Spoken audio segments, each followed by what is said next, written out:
Hey everyone, and welcome to another deep dive. We always get amazing excerpts from you, and this time is no exception. This deep dive is about a topic that I know a lot of people struggle with, and that's BPD and identity, especially in romantic relationships. Mm-hmm. It can be pretty intense, to say the least. But one thing we're not going to do is sugarcoat anything. Right. We're going to dive deep into the excerpts that you sent us and try to offer some support and hopefully a little bit more clarity. Yeah, and I think what's important to remember from the excerpts is that this isn't about saying that people with BPD are intentionally trying to deceive anyone. Yeah. It's really important to start from a place of understanding. The term identity disturbance is used to describe this aspect of BPD for a reason. It's distressing, and it often stems from this really deep fear of abandonment that can develop early on. Okay, so you're saying it's not that they're being fake on purpose. It's more like... It's a coping mechanism. Imagine someone constantly searching for a reflection of themselves in the world around them, rather than having a solid sense of self from within. A reflection? Okay. And the excerpts you've been reading, they mention things like shifting interests, mirroring a partner, even like changing values to match a partner's values. Is that what this looks like in action? Yeah, absolutely. And that's where things get really complicated for the partner, right? Because it can feel like you're dating a different person from one week to the next. It's giving emotional whiplash, for sure. One of the excerpts used the word disorienting, which I thought was incredibly powerful. And it can make partners feel like they're constantly walking on eggshells, which is another thing that came up a lot in the excerpts. Yeah, and that makes a lot of sense when you think about it. If you never know who you're going to be dealing with, it makes sense that you would feel like you have to walk on eggshells around them. But you're getting at the why this happens, and it sounds like you're saying a big part of it is this fear of abandonment. Exactly. It can stem from early experiences where someone learns, maybe even subconsciously, that being their true self leads to rejection. So instead of risking that pain, they develop this coping mechanism where they morph to fit what they think will make them more lovable or acceptable. So it's like, instead of seeking validation from within, they're desperately clinging to any external validation they can get. Exactly. And that's got to be exhausting. Not just for the person with BPD, but for everyone in their life. Absolutely. It's incredibly draining for everyone involved. And, it's one of those things where it can become a self-fulfilling prophecy. The more someone shapes themselves to please others, the further they drift from their true self. Which ironically can lead to the very rejection they're terrified of. Exactly. And you highlighted a really powerful example from one of the excerpts about mirroring, how someone with BPD might completely take on their partner's hobbies, their opinions, even their taste in music, and not because they're trying to be manipulative, but because they crave that connection so intensely. because you just want to feel close.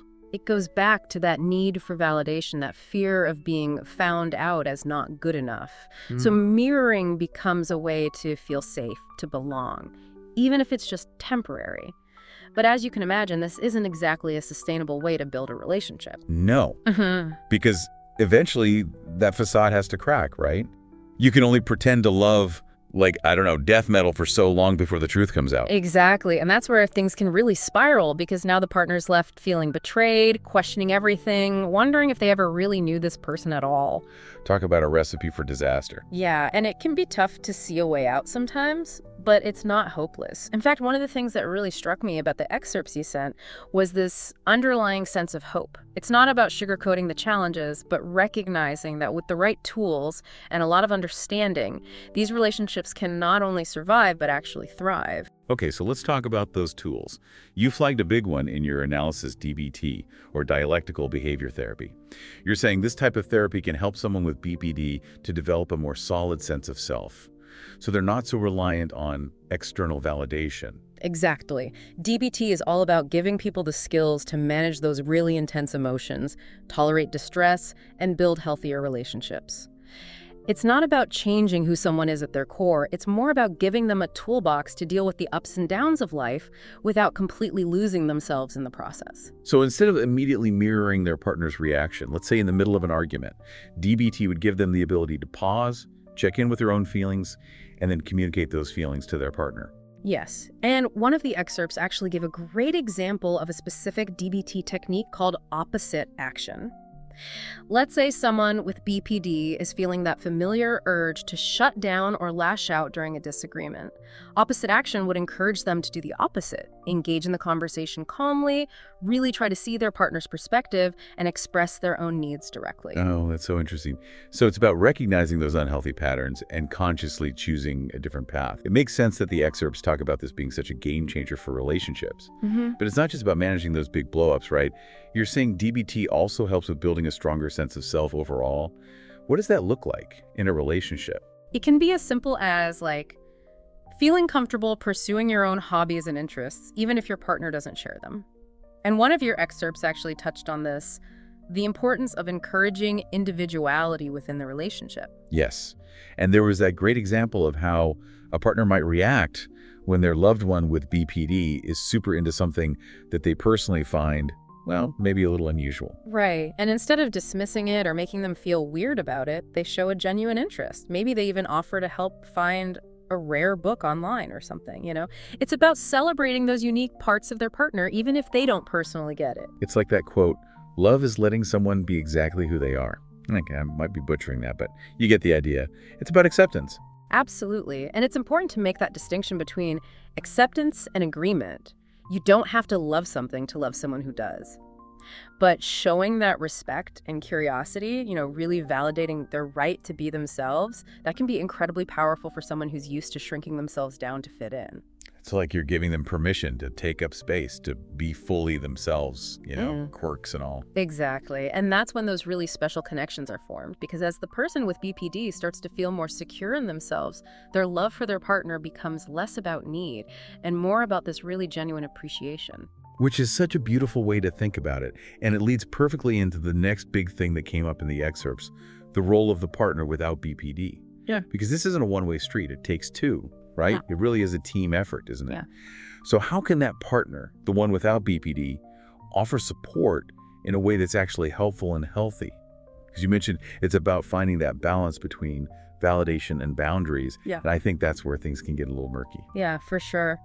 It's tricky because we know how crucial validation and understanding are for someone with BPD, but you also have to take care of yourself and set those healthy boundaries. It's about finding that sweet spot where you can show up authentically without getting totally swept away. Right, so you're not just being a doormat, but you're also not shutting down every time your partner expresses a need. Exactly. And one of your excerpts actually laid this out beautifully, talking about the difference between validating feelings versus enabling actions. Okay, I love that. Can you unpack that a bit? What's the difference between validating someone's feelings and enabling potentially unhealthy behaviors? So let's say your partner is having a really rough day, insecurities are flaring up, maybe they're feeling really vulnerable. Validating their feelings might sound like, hey, I hear you, you're having a really tough day and that's okay. What can I do to support you right now? What do you need? It's about acknowledging that their experience is real and valid, even if you don't fully understand it. So you're not minimizing or dismissing their feelings. You're meeting them where they are in that moment. Yes.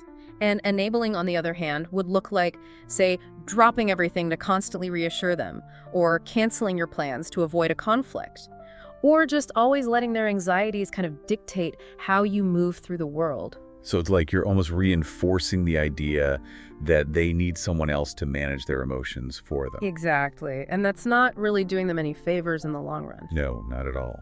Which makes me think about something else that came up in these excerpts, this idea that setting those boundaries isn't about being mean or unloving.